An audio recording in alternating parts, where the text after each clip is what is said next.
Imagine you're in the desert, and it has been lots of days already, and you're lying there half numb, leaning against a cactus, because that's how numb you are. You can even lean against the cactus.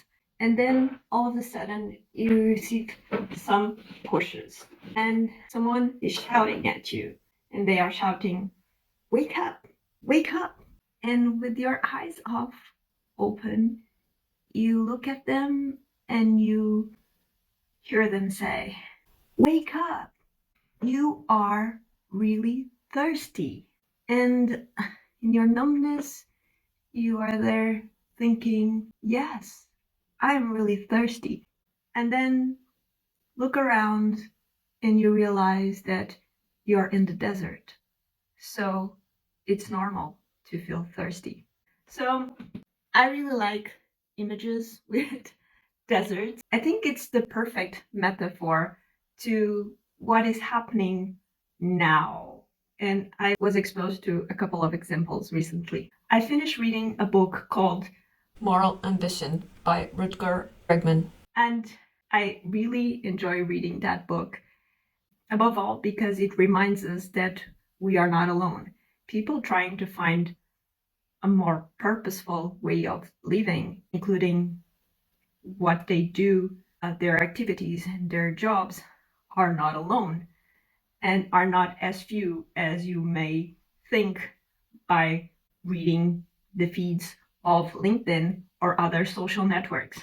So it's good to be reminded that we are not alone. And that is, for me, the biggest achievement of that book.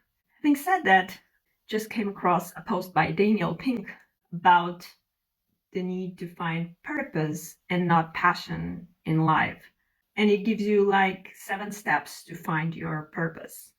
And it starts with identifying what made you weird as a kid, to identify those skills that are perhaps unique to you.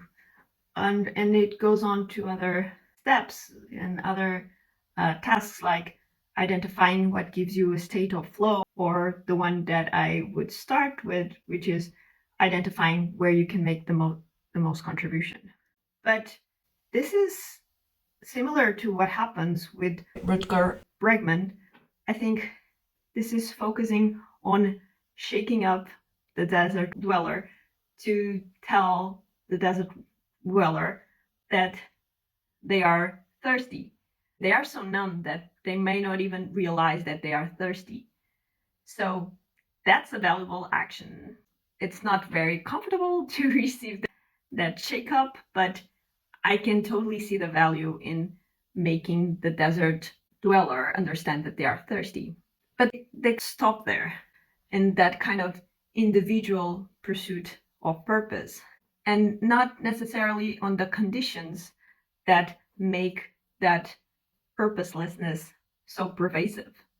So I think they miss out on identifying oases, sources of water that can hydrate people so that they don't die of purposelessness.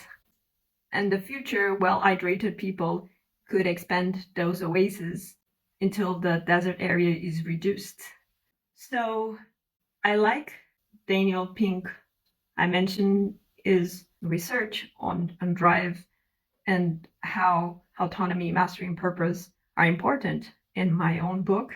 But I feel that he and Rutger are a bit like waking up desert dwellers to make them aware of their thirst for purpose.